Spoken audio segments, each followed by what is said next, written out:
कृपा करुणा का फल जिनको प्राप्त हो रहा है और इससे महापुराण के मुख्य यजमान के रूप में बैठने का सौभाग्य ठाकुर जी ने दिया है। श्रीमती संगीता रंजीत सिंह जी राजपूत गुड्डू भैया, इस कार्यक्रम के आयोजक श्रीमती संतोष रानी बड़े भैया श्री गुलाब सिंह जी राजपूत, श्रीमती सरोज मजले भैया श्री हीरा सिंह जी राजपूत, श्रीमती सविता मंत्री महोदय श्री गोविंद सिंह जी राजपूत एवं समस्त राजपूत परिवार, उनके प्रेमी परिजन परिचित श्रहद संबंधी ही बंधु बांधवजन, समस्त जीरई नगर और आसपास जहां जहां से भी आप सबको राम ने बुलाया है, सबको भगवत भाव से हमारे राम आपके हृदय में बैठे राम को प्रणाम करते हैं। और पहले दिन की आप सबको जय सिया राम। मंच पर विराजे हुए परम श्रद्धेय आचार्य श्री सुरेंद्र शास्त्री जी प्रणाम करता हूं। भगवान की अकारण करुणा का फल हम सबको प्राप्त हो रहा है कि श्रावण मास में सोमवार के दिन से श्री शिव महापुराण की कथा सुनने का सौभाग्य हमें और आपको भगवान ने दिया है। देखो, आपके पास पैसा है तो आप भाग्यशाली हो। भाग्य वालों के यहां धन होता है। अगर भगवान ने आपको पैसा दिया है तो आप भाग्यशाली हो। अब पैसे के साथ साथ अगर स्वस्थ दिया है तो आप सौभाग्यशाली हो, क्योंकि कई बार पैसा तो बहुत होता है पर शरीर साथ नहीं देता है। तो पैसा किस काम का, क्या करोगे करोड़ों की संपत्ति का। अगर पैसा है तो आप भाग्यशाली हो, पैसे के साथ साथ अगर स्वस्थ है तो आप सौभाग्यशाली हो, और संपत्ति और स्वस्थ के साथ अगर सत्संग है तो आपसे बड़ा भाग्यशाली दुनिया में दूसरा कोई पैदा नहीं हुआ है। अगर धन होने के बाद ध्यान अगर भगवान में लगा है तो ये भगवान की बहुत बड़ी कृपा समझना, क्योंकि सबसे पहले जब व्यक्ति के पास धन होता है तो वो भगवान से दूर होता जाता है। भगवान से ये प्रार्थना करना कि प्रभु जितनी संपत्ति देना, संपत्ति थोड़ी कम चलेगी, पर हे मेरे परमात्मा संपत्ति जितनी दो उससे थोड़ी सी सद्बुद्धि दिए रहना कि हम आपके चरणों से दूर ना चले जाएं। संपत्ति, देखो धन एक ऐसा विषय है, पूरी जिंदगी करते रहो धन धन धन धन, और एक दिन परिवार वाले लिखवा देंगे कि निधन, लिखवा देंगे कि नहीं लिखवा देंगे। पूरी जिंदगी धन धन करते रहो और एक दिन घर वाले निधन लिखवा देंगे। तो अगर धन है तो भाग्यशाली हो, स्वस्थ है तो सौभाग्यशाली हो, और अगर सत्संग है भगवान का तो समझ लेना महा सौभाग्यशाली हो। और यह बिल्कुल अति संयुक्ति वाली बात नहीं है, राजपूत परिवार महा सौभाग्यशाली है। और इसका प्रमाण यह है, सतयुग में, त्रेता में और द्वापर में जब देवता किसी से प्रसन्न हो जाते थे तो पुष्प की वर्षा करते थे।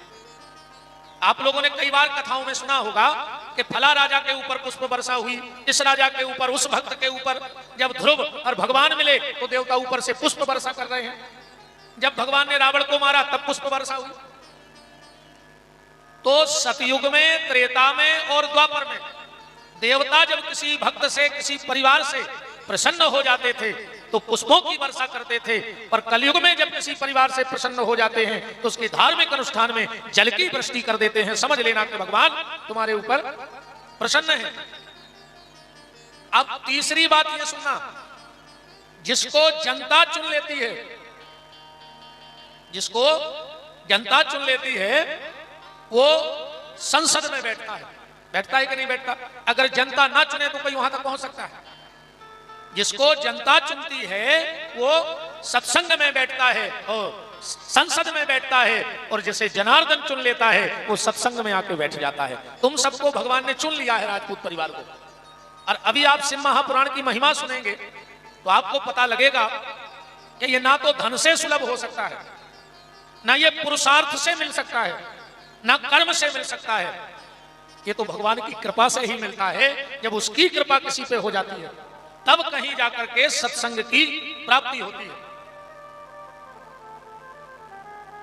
तो देखो, हम लोग यहां आए तो 4-6 बूंद आई, हम लोग नंदीश्वर धाम पहुंचे तो वहां भी जल की वृष्टि हुई, और जब घर में आए तब भी जल की वृष्टि हुई। अब इससे ज्यादा और प्रत्यक्षता क्या चाहिए परमात्मा की, क्या प्रमाण चाहिए? हम लोग 9 दिन तक अनंत अनंत जन्मों के पुण्यों के प्रभाव से शिव महापुराण की कथा को श्रवण करेंगे। भागवत जी के बारे में लगभग सबको थोड़ा थोड़ा सा ज्ञान है, थोड़ा थोड़ा सबको पता है कि 12 स्कंद हैं, 18,000 श्लोक हैं। परीक्षित को सुनाई गई थी, सुखदेव जी ने कही थी, गंगा के घाट पे सुनाई गई थी। शिव महापुराण, देखो एक बात और आपको बताएं, हमारे यहां 4 वेद, कहां जा रहे शास्त्री जी? 4 वेद, 6 शास्त्र और 18 पुराण हैं, पर हमारे यहां 5 ग्रंथों की चर्चा विशेष होती है। भागवत, रामकथा, गीता, महाभारत और शिव महापुराण, इनकी विशेष चर्चा हमारे यहां होती है। और हमारा तो यह मानना है कि संसार में ऐसे लाखों लोग होंगे जिनके यहां घर नहीं होगा रहने के लिए। लाखों लोग मिल जाएंगे जो उनके खुद के कोई रहने का ठिकाना नहीं, पर पूरी दुनिया में, पूरे संसार में ऐसा एक व्यक्ति नहीं मिलेगा जिसके यहां 5 ग्रंथों में से एक ग्रंथ ना हो। अब फैसला आप लोग करना कि आप किस ग्रंथ के पुजारी बैठे हो, ये फैसला हम आप पे छोड़ देंगे। आप अपने अंतर्मन से पूछना, इस वर्तमान में हम रामायण को पूज रहे हैं, भागवत को, महाभारत को, गीता को या शिव महापुराण को? जिनके घर में भाई भाई के भीतर ऐसा भाव आ जाए, बड़ा भाई कहता है ये पूरा मकान मेरा है, छोटा कहता है मेरा है,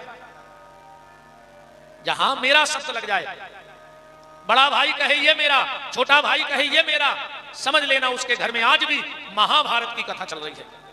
क्योंकि युधिष्ठिर कहता था कि हस्तिनापुर हमें चाहिए और दुर्योधन कहता था हस्तिनापुर हमें चाहिए। और जिसके घर में ऐसा भाव आ जाए, बड़ा भाई और छोटे भाई को पता लगा कि पिताजी संपत्ति का बंटवारा करने वाले हैं, तो बड़ा भाई पहुंच गया पिताजी के पास, बोले पिताजी हमने सुना है कि आप बंटवारा कर रहे हो। पिताजी ने कहा बेटे हम सोच रहे हैं हमारे सामने ही सब हो जाए, काहे को बाद में लड़ाई झगड़ा हो। तो बड़े बेटे ने कहा ठीक है पिताजी एक काम करना, छोटे को थोड़ा ज्यादा दे देना। बोले क्यों? अरे बोले आप पिताजी हो, हम बड़े भाई हैं, तो हमारा भी तो बेटा ही हुआ, तो कुछ हिस्सा हमारा भी उसे जाना चाहिए कि नहीं? पिताजी ने कहा ठीक है। छोटा बेटा पहुंच गया, बोले पापा हमने सुना है आप बंटवारा कर रहे हैं। बोले हाँ। तो बोले बड़े भैया को थोड़ा ज्यादा देना। बोले क्यों? बोले वो तुम्हारी प्रथम संतान है, वो प्रथम संतान का संपत्ति पे अधिकार 10 गुना ज्यादा होता है। तो जिसके घर में ऐसा भाव आ जाए, बड़ा भाई कहे छोटे को दे दो, छोटा भाई कहे बड़े को दे दो, समझ लेना आज भी इस कलयुग में वो रामायण का पुजारी है। क्योंकि भरत जी कहते थे अयोध्या राम को मिले, और राम कहते थे अयोध्या भरत का पुजारी है। और जिसका ऐसा भाव बन जाए कि ना कुछ मेरा है ना कुछ तेरा है, ये सब कुछ ठाकुर जी का है, समझ लेना उसके घर में आज भी भागवत की कथा चल रही है। गीता कर्म सिखाती है, ध्यान से सुनना, कर्म प्रधान ग्रंथ है गीता। हमारा कर्म कैसा हो ये हमें गीता से अच्छा और कोई नहीं बता सकता। हमें दुनिया में कैसे रहना है ये हमें महाभारत सिखाती है। दुनिया में रहने का अगर ज्ञान लेना है तो महाभारत को सीखो। हमारी जिंदगी सुंदर कैसे होगी ये तुम्हें रामायण सिखाएगी। रामायण के पुजारी बन जाओ, तुम्हारा जीवन सुंदर हो जाएगा। तुम्हें अगर अपनी मौत बनानी है, और ईमानदारी से बताएं तैयारी तो मौत की करो। लोग जन्मदिन मनाते हैं और इतना झूठ बोलते हैं, जन्मदिन में इतना झूठ बोलते हैं कि सांपों को भी अंधा कर देते हैं। क्या बोलते हैं जन्मदिन के दिन? तुम जियो 1000 साल। जिया है कोई अब तक 1000 साल का? ये कोरा झूठ नहीं है कि तुम जियो 1000 साल। और दूसरा तो इतना भयंकर झूठ बोलते हैं कि साल के दिन हो कई हजार, जैसे तुम्हारे घर में कैलेंडर छप रहा हो। 365 से 366 दिन तो आज तक बने नहीं, तो वो कौन सा कैलेंडर बना रहे हो जिसमें 1000 साल के दिन हो कई हजार? ये संभव है? ये सरासर झूठ है। मन बहलाने को कुछ भी करते रहो। देखो एक बात बताएं, आदमी का जन्म हुआ, कोई गारंटी नहीं कि वो पैसा कमा पाएगा कि नहीं कमा पाएगा। है गारंटी कि आदमी बन गए तो पैसा कमाओगे? आदमी का जन्म हुआ, कोई गारंटी नहीं कि वो पढ़ लिख पाएगा कि नहीं पढ़ लिख पाएगा। इसकी कोई गारंटी नहीं ले सकता दुनिया में। आदमी का जन्म हुआ, ये कोई गारंटी नहीं ले सकता कि वो नाम कमा पाएगा कि नहीं कमा पाएगा। आदमी का जन्म हुआ, ये कोई गारंटी नहीं कि उसकी शादी होगी कि नहीं होगी। है किसी की गारंटी कि हो ही जाएगी?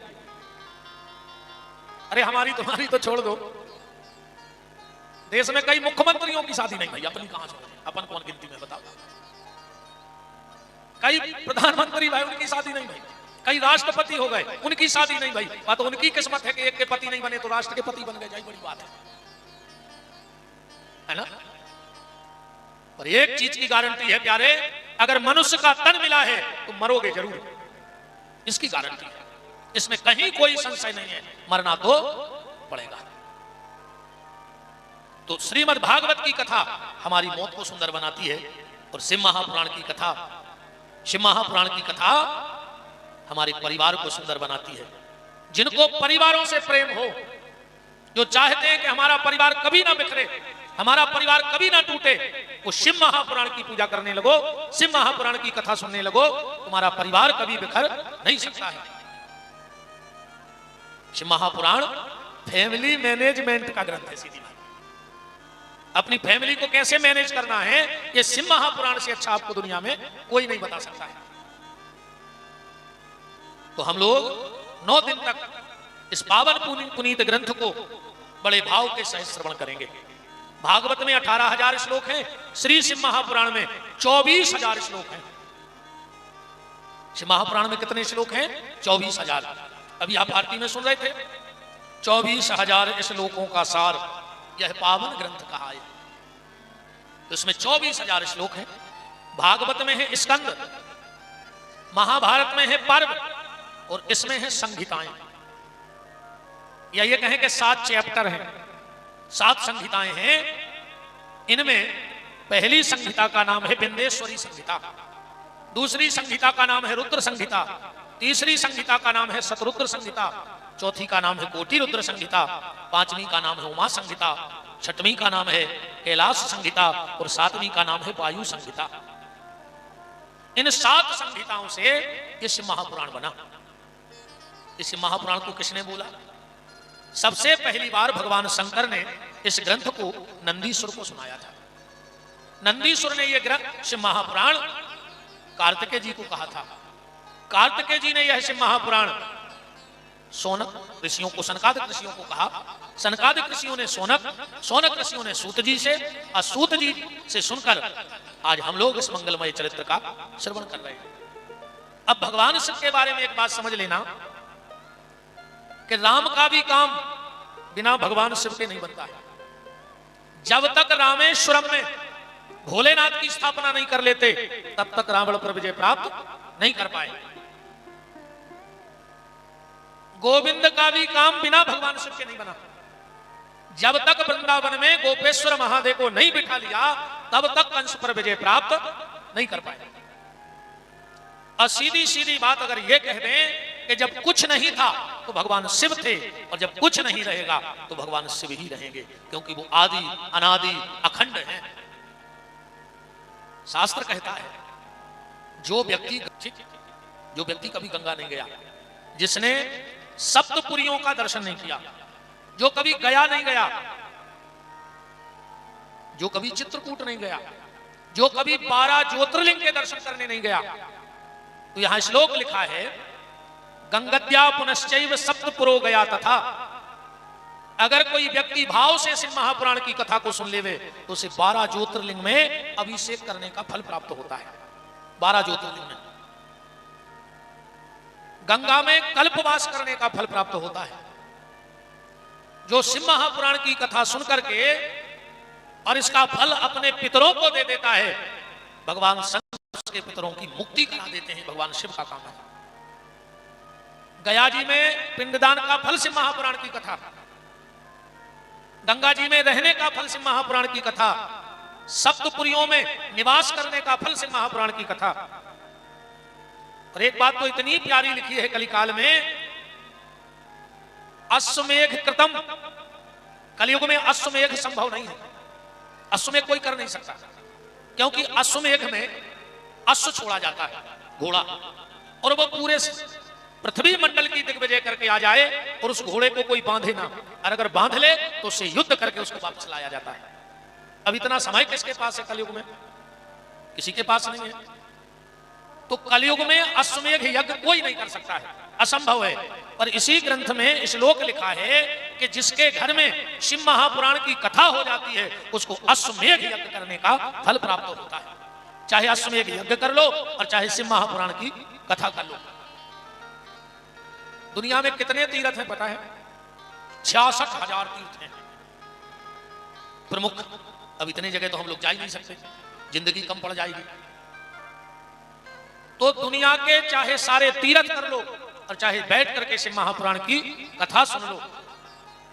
और एक बात और बहुत अच्छी ग्रंथ में ही लिखी है कि अगर आप 9 दिन तक कथा भी नहीं सुन पा रहे हो, व्यस्तता है, तो आप 9 दिन में नित्य आकर के अकेले व्यासपीठ को प्रणाम कर जाओ जब भी आपको टाइम मिल जाए, तो भी आपको वाजपेयी यज्ञ का फल प्राप्त होता है। खाली 9 दिन नियम से आओ, पुराण की पूजा करो, प्रणाम करके चले जाओ। आज पहला दिन है तो हम सिर्फ आपको एक बात बता दें, क्योंकि आज से श्रावण चालू हो गया है और इस बात का विशेष ध्यान से सुनना, बेलपत्र कैसे भगवान शंकर को चढ़ाएं। और एक उपाय कर लो, 1 महीने जो हम बताने वाले हैं, 1 महीने तक आज से ही प्रारंभ कर देना। अगर घर में गंगा जल रखा हो तो रात में 5 पत्ते बेलपत्र के गंगा जल में डुबो दो। रात भर वो 5 पत्ते बेलपत्र के गंगा जल में डूबे रहने दो। सुबह उठो और उन 5 पत्तों को निकालना और उन पे राम राम लिख करके 1 महीने तक नित्य भगवान शंकर को चढ़ा दो। तुम्हारी ऐसी कोई कामना नहीं जो भगवान भोलेनाथ पूरी न कर दें, क्योंकि भगवान भोलेनाथ से अवगणदानी देवता कोई दूसरा नहीं है। एक बार ब्रह्मा जी ने भगवान शिव से कहा कि दादा, तुम्हारे घर में कोई भी कुछ मांगने आता है और तुम तुरंत उठा के दे देते हो, आगे पीछे का सोचते ही नहीं, आगे पीछे का सोचते ही नहीं। तो शिव जी बोले, तुम्हें क्या दिक्कत है? हमारे घर से लगत तो हमारी लगती है, तुम्हें क्या दिक्कत? हम तुमसे उधार लेके तो देते नहीं। ब्रह्मा जी बोले कि प्रभु, हमें दिक्कत नहीं है, दिक्कत आपको बन जाती है। भस्मासुर आया, उसने वरदान मांगा कि हम जिसके सिर पे हाथ रख दें वो भस्म हो जाए। आपने कह दिया तथास्तु, वो आपके ही पीछे पड़ गया। तो पहले हम आपके सिर पे हाथ रखेंगे, वरदान नकली है कि असली? तो तुम आग के पेड़ में छुपे रहे। तो इसीलिए बोल रहे कि देवे के पहले आगे पीछे की सोचो। शिव जी बोले, ब्रह्मा सत्य बताएं, अगर हम आगे पीछे की सोचने लगे तो फिर हमसे कोई भोले कहेगा ही क्यों? इसीलिए तो लोग हमसे भोले कहते हैं कि ना हम आगे की सोचते हैं ना पीछे की सोचते हैं। तुम्हारा काम बन जाए, हमारा जो होगा हम निपट लेंगे, कोई दिक्कत नहीं। अब भोले राजा भी आ गए। तो भगवान शिव से बड़ा दानी इस दुनिया में और कोई नहीं है। 1 महीने तक आप सिर्फ गंगा जल में रात भर पत्ता डूबा रहने दो बेलपत्र का, और तीनों पत्तों पर एक राम राम तीनों पत्तों पर और चढ़ा के देख लो। अगर आप को कई श्रावण आपके निकल गए होंगे, इस बार इतना करके देख लो। अगर आपको ऐसा ना लगे कि हमें कुछ फायदा नहीं हुआ, तो हम ज्यादा दूर के तो है नहीं, ऐसा भी नहीं हम किसी को मिलते नहीं। आप श्रावण के बाद किसी भी कथा में खड़े होकर कहे नाम से कि पंडित जी आपने बताया था, हमने नियमित किया और हमें कोई फायदा नहीं लगा। एक एक चीज बड़ी सोचने वाली है, एक एक चीज। और दूसरी बात आज ये समझ लेना, कभी भी भूलकर सीधा बेलपत्र भगवान शिव की पिंडी पे मत चढ़ाना। जो सीधा बेलपत्र ले जाकर भगवान शिव की पिंडी पे रख देता है, उसकी और उसके परिवार की बुद्धि चंडालों जैसी हो जाती है। आज दिन रात हम लोग पूजा कर रहे हैं और चिड़चिड़ा हट रही है कि नहीं? सुधार तो कुछ हो नहीं रहा है।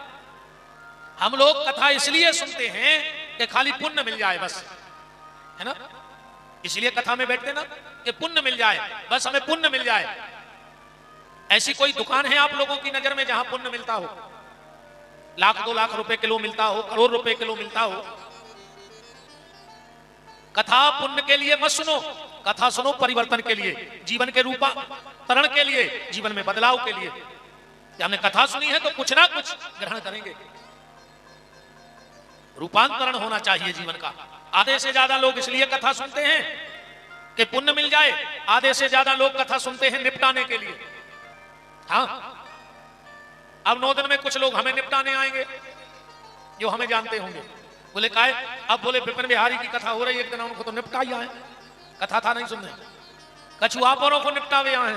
देखो देखो परिचित हुई है। बोले काहे? बोले भैया तो मंत्री जी की कथा हो रही है। बड़े बच्चा कथा करवा रहे दिनों तो जाने यहाँ निपटाया है ना। यही कह अपन भी जात कहूँ जात कहीं काय लगे यार जगह भागवत को काट आओ तो निपटा दीजिए आज। कथा नहीं सुनने निपटाऊंगे कथा इसलिए मत सुनो, कथा इसलिए सुनो कि एक बात भी अगर कथा की हमारे जीवन में उतर गई, ये बहुत बड़ी बात नहीं कि आप कितना जानते हो, कोई बड़ी बात नहीं आप कितना जानते हो, बड़ी बात तो ये है कि आप कितना मानते हो। पूरी रामायण कंठस्थ करने से कुछ नहीं होगा, आप रामायण की आधी चौपाई पे चल भर तो जाओ, आप महापुराण पूरा सुन लो, क्या होगा उससे?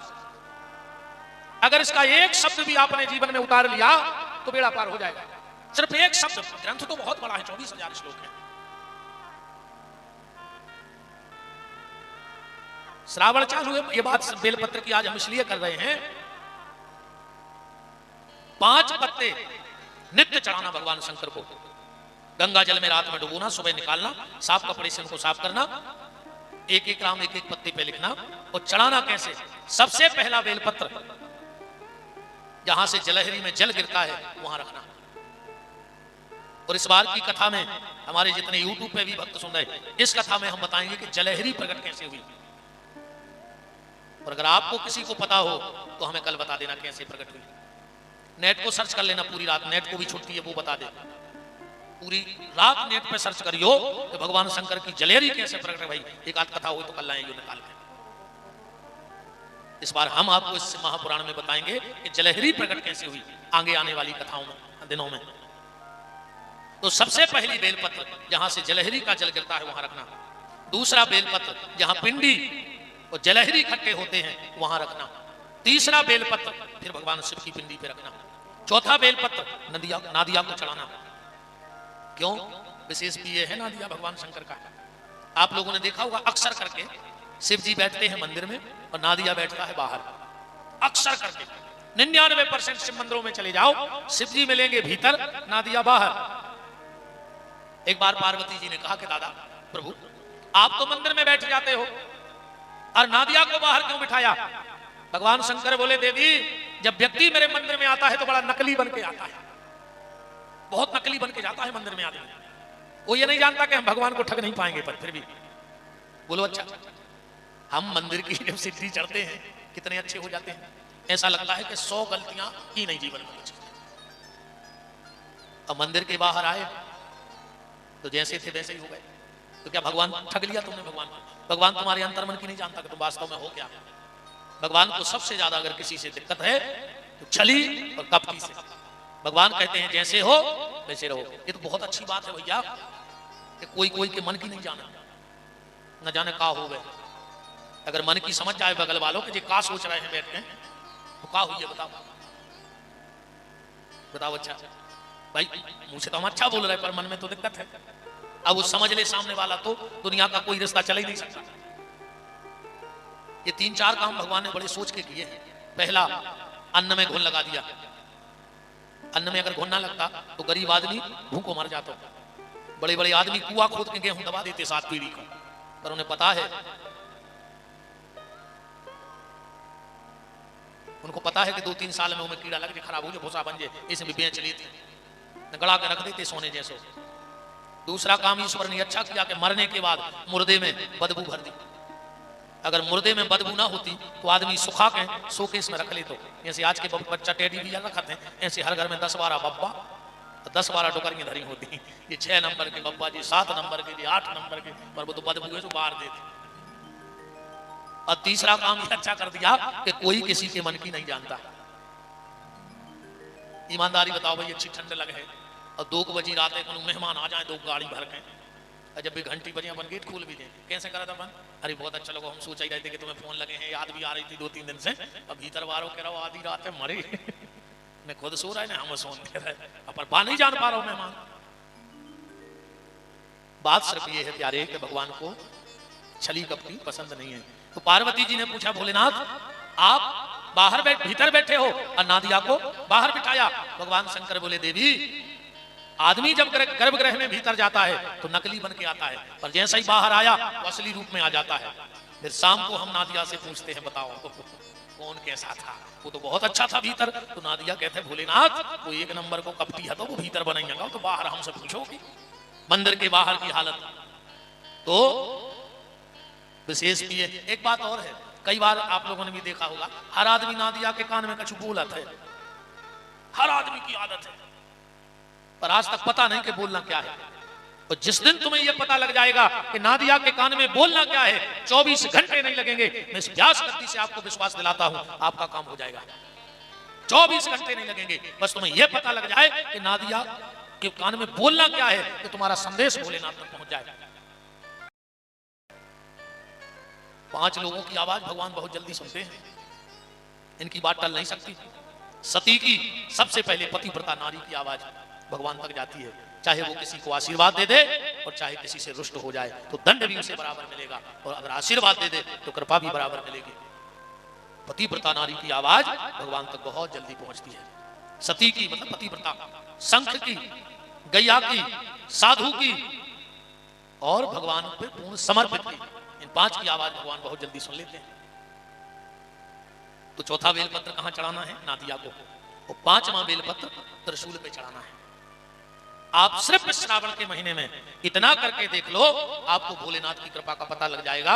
आज सिर्फ एक श्लोक पढ़ करके पुराण को प्रारंभ करते हैं। पहला श्लोक है शिव महापुराण का।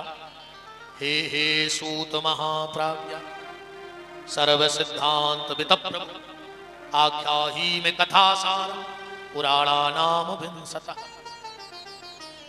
सनकादिक ऋषि शौनक ऋषि सूत जी से पूछ रहे हैं कि भगवान अब मुझे पुराणों का सार सुनाओ। सूत जी कहते सबका सार भगवान शिव, और शिव जैसा देवता कोई नहीं। आज के लिए सिर्फ ये 4 सूत्र जीवन के शिव के प्रति। एक राजा की सवारी चली जा रही थी, अचानक से सवारी रुक गई। जाम लगा होगा तो राजा रथ में बैठे थे। राजा ने बगल में देखा कि एक 8-10 साल का बालक मिट्टी की मूर्ति बना रहा है। अब मूर्ति बनाकर उसके कान में कुछ कहता है और उसको मिट्टी में मिला देता है। उसने ऐसा 8-10 बार किया तो राजा को बार बार ध्यान वहां गया कि इतना सा बालक इतनी मेहनत से मूर्ति बना रहा है और कान के यहां जाता है, मुंह लगाकर फेंक के मिट्टी में मिला देता है। तो राजा के अंदर बड़ी जिज्ञासा जगी कि ये बालक क्या कर रहा है। राजा रथ से उतरे, खेत में गए और उस लड़के से बोले कि बेटा ये क्या कर रहे हो? मैं बहुत देर से देख रहा हूं कि बार बार मूर्ति बना रहे हो और बार बार मिट्टी में मिला रहे हो। और उस बच्चे का जवाब सुना। उस बच्चे ने कहा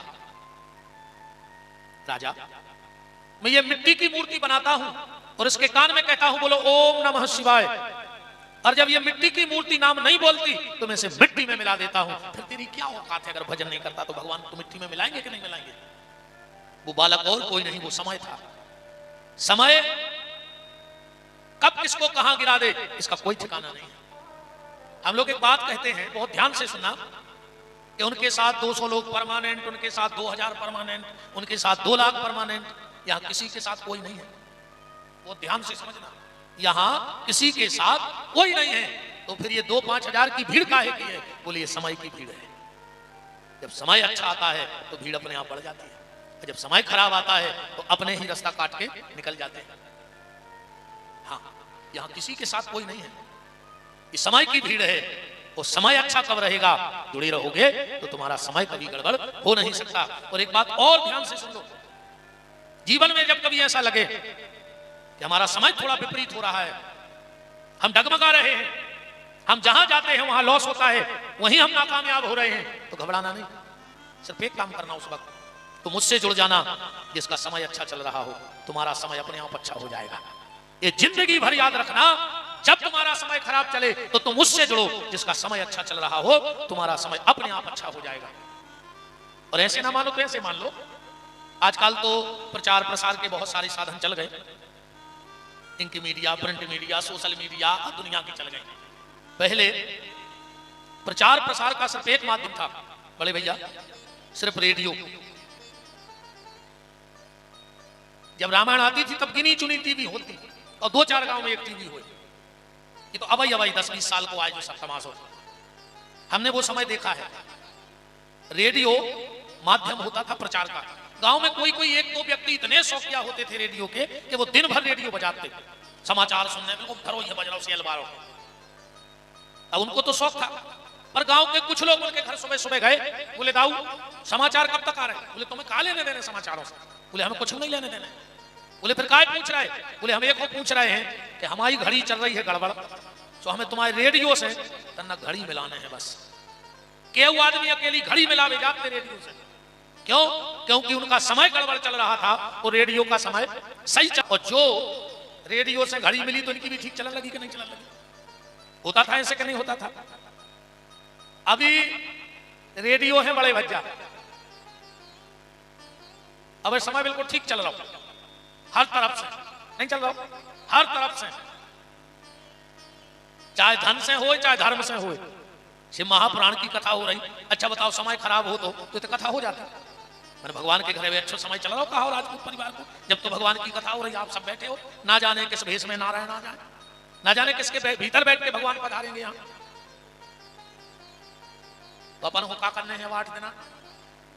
अपन को तो अपनी घड़ी ले आन के ते मिलात रहने हैं बस। शिव महापुराण से अपनी अपनी घड़ी माने जीवन की मिलात रही हो बस। अपनी इनसे मिल गई तो अपनी भी अच्छी चलन लगने चले। और एक के बाद फिर दुनिया में सिर्फ एक ऐसी घड़ी है जो कभी गड़बड़ नहीं होती है, काल नहीं, काल को बाप छा जाए, और वो है हनुमान जी।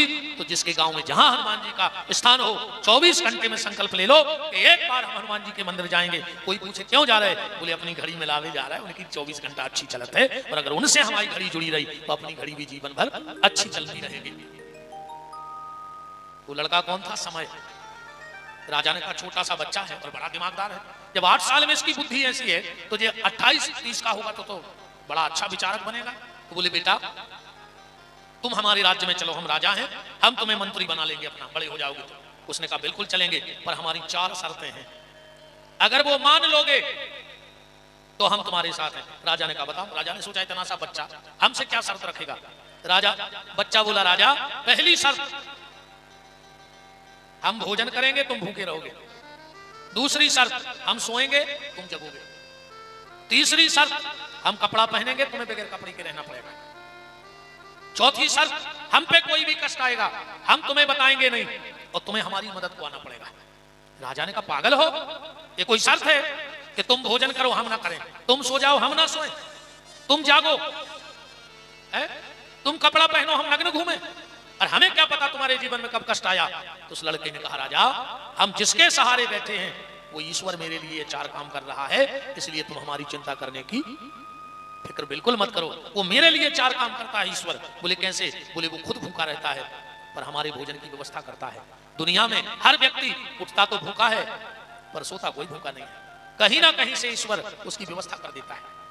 एक चोर गया मंदिर में, रात के 12 बजे थे, पुजारी को जगाया, पुजारी उठो। पुजारी उठा, क्या बात है? बोले 2 दिन हो गए कुछ नहीं खाया, बहुत तेज भूख लगी है, भोजन की व्यवस्था है? पुजारी बोले हाँ मंदिर में तो भंडारा अखंड चलता है। तो बोले 2 रोटी? बोले नहीं, एक नियम है मंदिर का, क्या? 1 माला करो और भरपेट भोजन करो।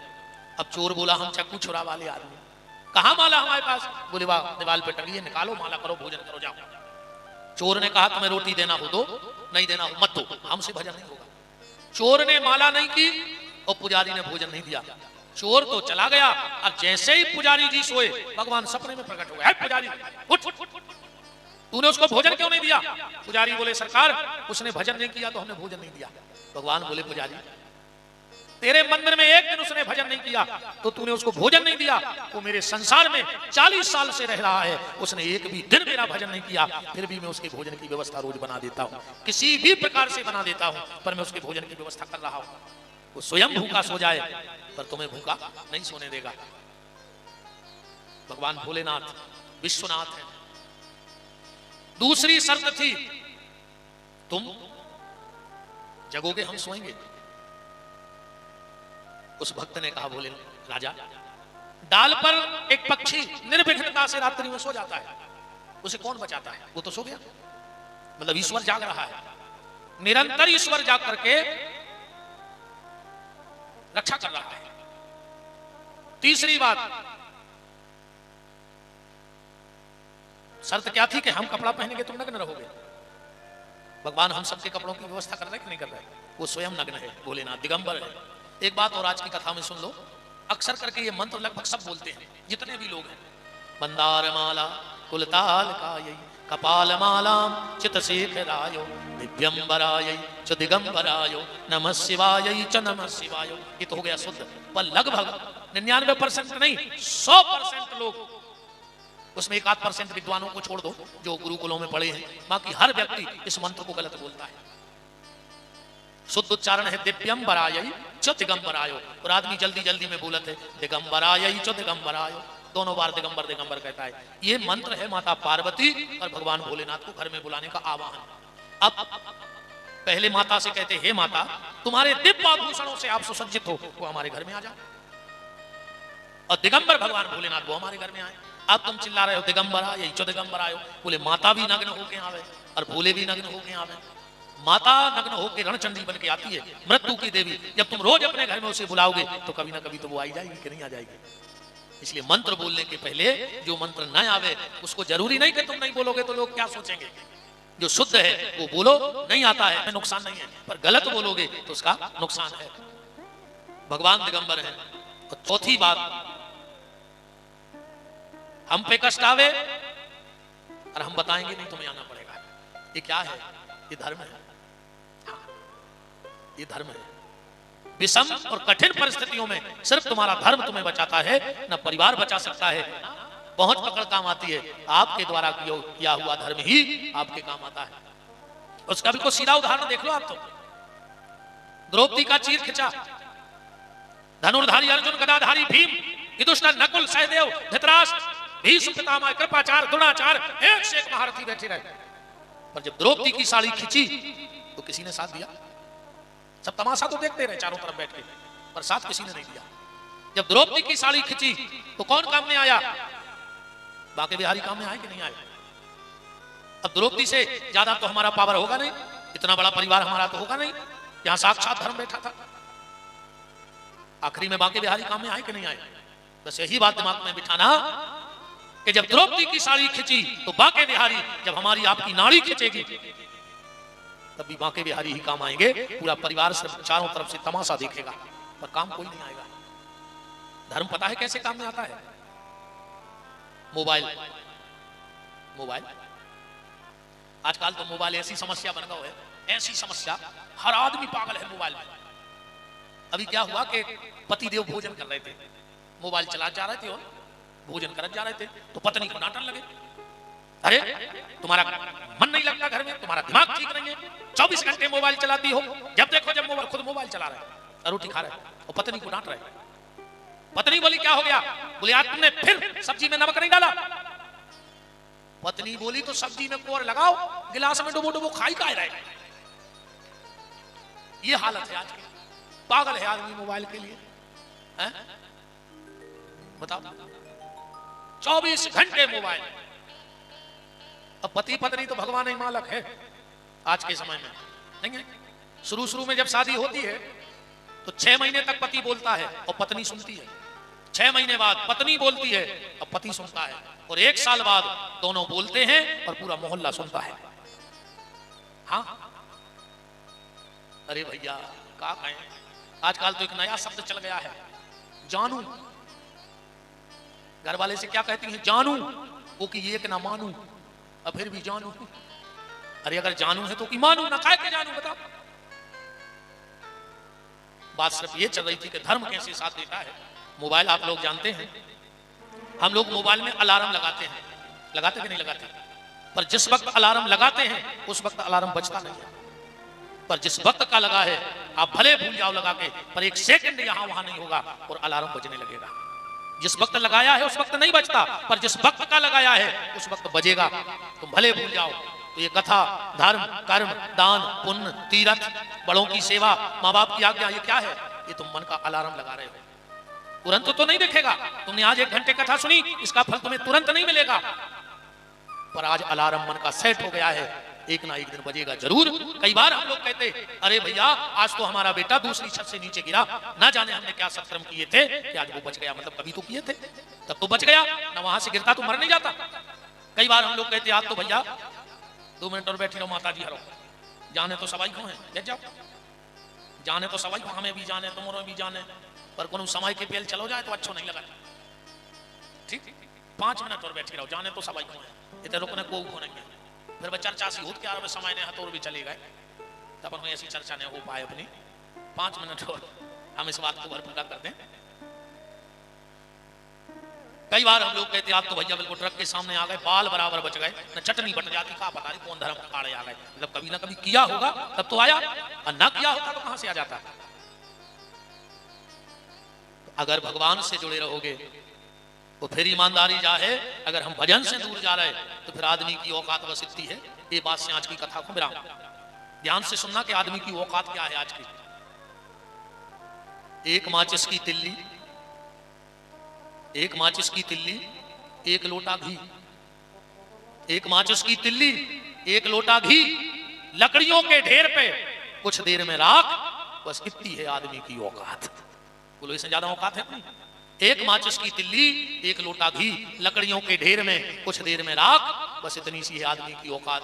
कुछ लोग जबरदस्त रोएंगे, कुछ लोग जबरदस्त रोएंगे, कुछ जबरदस्ती रोएंगे। उनको दुख मुख नहीं होगा तुम मर गए, पर नाटक तो कर लेंगे। अच्छा ईमानदारी बताओ, जब हम कहीं गमी में जाते हैं दूर लकड़ी में, तो गाड़ी में फिल्मी गाना बजा जाते, बीच में नाश्ता कर ले और रोते जाके ऐसो मुंह बना जैसे सबसे ज्यादा तकलीफ अपन को हुई। बोलो इतना खतरनाक दुख व्याप्त कर हो कि जैसे इनके बिना हम रह ही नहीं पा रहे हैं, क्योंकि आज दिखावा ज्यादा है। बाप से 6 महीने से बेर बंद था बेटे का, 6 महीना से नहीं बोला तो कई तो 6 साल से बेर बांधे। और जब बाप मर गए तो पूरे रिश्तेदारों के सामने आंगन में हला के कहते हैं पापा बोलो तो, बोल का नहीं रहा। ऐसे पापा मर गए, तुम अगर बोलते रहते तो अभी मारते ही नहीं, तुम्हें मार दो। जिया तुम्हें बेर बांधे रहे, मर गए सो हला रहा है सबके सामने कि पापा बोल का नहीं रहे, पापा ये कछू तो बोलो, पहले बोलने दो। है ऐसा क्या नहीं है? तो कुछ लोग जबरदस्त रोएंगे, कुछ जबरदस्ती रोएंगे। तो मुख नहीं है तुम्हारी मारी को, अब नाटक तो करने। बेटा बड़ी सी फोटो बनवाएगा, महंगा फ्रेमिंग भी करवाएगा, 13 दिन तक रोज नई फूलों की माला लाएगा, पेपर में भावपूर्ण श्रद्धांजलि का इश्तिहार भी निकलवाएगा। बेटा बड़ी सी फोटो बनवाएगा, महंगी फ्रेमिंग करवाएगा, कुछ दिन तक रोज फूलों की माला लाएगा, पेपर में भावपूर्ण श्रद्धांजलि का इश्तिहार निकलवाएगा। कुछ दिन बाद कौन करेगा उस फोटो के जाले साफ? बस इतनी है आदमी की औकात। मकर जारों ने छटूत फिर फोटो को, हम कहते अपनो लड़का छोटू नाती हो जाए वो तुम्हारे फेंक दे, कब घर में का फोटो ही फोटो लगी सरा दे, अब तो दूसरी टंग में को समय हो, है ना। इसलिए मन का अलार्म जब भी मौका मिले सेट करते रहना। दूसरी बात, कभी जीवन में तुम्हारे घर में दुख आवे और अगर वो दुख चला जावे, जीवन में दुख आवे कष्ट आवे और वो चला जावे, तो समझ लेना कि अभी भी भजन का बैलेंस बराबर चल रहा है, उस भजन ने तुम्हारे कष्ट को निकाल दिया। और अगर दुख आवे और दुख ना जा रहा हो तो ये मत सोचना। कई बार आदमी कहता तो भगवान से विश्वास उठाओ, भगवान है ही नहीं है, ऐसी बातें मत करना। दुख आवे और चला जाए तो समझना कि भजन का पावर है अभी, और दुख आवे और ना जा रहा हो तो ये सोचना कि हमारा बैलेंस कम हो गया है, इसलिए बैलेंस बढ़ा देना, भजन में लग जाना, तो वो दुख अपने आप चला जाएगा। क्योंकि जब भजन का बैलेंस होता है तो आदमी गलत करने जाए तो अच्छा होता है, अगर भजन न हुए आदमी अच्छो कर भी जाए तो गलत हो जाता। जब समय खराब आता है तो ऊंट पे बैठे आदमी को कुत्ता काटा था। हाँ, समय खराब जब आऊ थे तो ऊंट पे बैठे आदमी कुत्ता काटा था। अगर समय अच्छे हुए, भजन भर अच्छे हुए, तुम गलत कर भी जाइए अच्छो हो जाए। एक आदमी का बम्बई 20 लाख को हीरा धरे तो ट्रेन हो गई लेट, उनको बताई। अब वो घबरा का स्टेशन पे क्या करेगा? अगर कोई बता रहा है कि हम हीरा धरे तो कोई मार के फेंक दे। सो पाने रहो तो स्टेशन पे कोई लेने जाए, तो उसने सोची एक काम करो, एक आधा को पत्रों जुर्म कर दी, सो पुलिस उठा ले जाए। रात भर थाने में अच्छे सोए, सभी ने जमानत करें भागे। यहाँ सुबह एक महिला चली जा रही थी, दौड़ के गाओ तो छत्ता छुड़ा ला। वह महिला बोली सॉरी भाई साहब, हमें पता नहीं था कि आपका था वहां रखा था, सो हम उठा लाए। देखो गया था गलत करने पर, है ना, ये भजन है। और भगवान शिव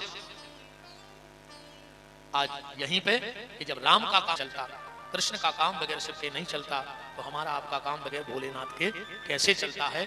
एक श्लोक हमने पढ़ दिया, प्रारंभ हो गया। कल से आप बड़ी गूढ़ रहस्यों की चर्चाएं जो आपने कल्पना नहीं की होगी कि ऐसा भी हो सकता है, ये कथा ऐसी घट सकती है क्या, क्योंकि ये भीतर की कथा है। तो कल प्रातः सुबह से पूज्य श्री सुरेंद्र शास्त्री जी और वैदिक आचार्यों के द्वारा अनुष्ठान, रुद्री निर्माण, अभिषेक का कार्य होगा। 2:30 से 3 के बीच में हमारे राम आपकी सेवा में हो जाएंगे। बहुत बहुत धन्यवाद साधुवाद पूरे परिवार को, राजपूत परिवार को और उनके सभी सहयोगियों को बहुत बहुत धन्यवाद। जब कलश यात्रा में सभी हमारी बहनें आ रही थी, ऐसा लग रहा था जैसे राजा दशरथ की बहुएं मंगल कलश लेकर के सरयू से जल भर के और अयोध्या में प्रवेश कर रही हों। बहुत बहुत सबके लिए, बारिश में भी लोग भागे नहीं, और इसके लिए आप सबको धन्यवाद। आज की सुंदर व्यवस्था को, आज की चर्चा यही भगवान भोलेनाथ के मंगल चरणों में। आप समस्त पूरा परिवार भगवान की मंगल का। बड़े भैया आ जाएं आरती के लिए।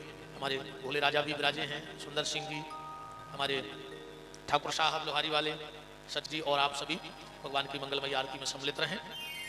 हमारे मुख्य यजमान गुड्डू भैया और उनकी गृह स्वामी बहन जी सब आरती में सम्मिलित रहें। भाभी माँ सविता सिंह जी, आकाश भैया, पूरा परिवार सब आरती में सम्मिलित रहें। जब तक आरती जलती है हो जाइए खड़े और बोल दीजिए हमारे साथ कि जिनका रखवाला है राम उनका कौन बिगाड़े काम। जिनका रखवाला है राम उनका कौन बिगाड़े काम। कृपा करे जब श्याम सलोना माटी भी बन जाए सोना। कृपा करे जब श्याम सलोना माटी भी बन जाए सोना। निर्बल बलशाली बन जावे दुख दारिद्र निकट नहीं आवे। निर्बल बलशाली बन जावे दुख दारिद्र निकट नहीं आवे। मेरे प्रभु की लंबी भुजाएं सदा बचाएं। मेरे प्रभु की लंबी भुजाएं अपने दास को सदा बचाएं। सबको मिल जाए आराम जिनका रखवाला है राम। जिनका रखवाला है राम उनका कौन बिगाड़े काम। दोनों हाथ ऊपर उठाओ, बोलो हमारे साथ, हे मेरे नाथ, हे मेरे नाथ, मैं आपको कभी न भूलूं। हे मेरे नाथ, मैं आपको कभी न भूलूं। हे मेरे नाथ, अब तो दया करो। समस्त राजपूत परिवार और उनके सभी प्रेमी, रवि दाऊ आ जाओ, सब लोग अनिल भैया आ जाओ, सब लोग आ जाओ, सब आरती में सम्मिलित हो। चलिए बड़े भाव श्रद्धा के साथ। हरि ओम भाव चंद्रमा मनसो जातसो सूर्यो जायतो श्रोत्वा द्वायुष्य प्राणस्य मुखात् अग्निर्जायतो। काल की विकराल की त्रिलोकेश्वर त्रिकाल की भोले शिव कृपाल की। करो रे मंगल आरती मृत्युंजय महाकाल की। करो रे मंगल आरती मृत्युंजय महाकाल की। हो बाबा महाकाल की, मेरे महाकाल की। तन्नो नंदे प्रचोदयात्। ओम तत्पुरुषाय विद्महे महादेवाय धीमहि तन्नो रुद्रः प्रचोदयात्। ओम गणाम्बिकायै च विद्महे कर्मसिद्ध्यै च धीमहि तन्नो गौरिः प्रचोदयात्। ओम दाशरथाय विद्महे सीता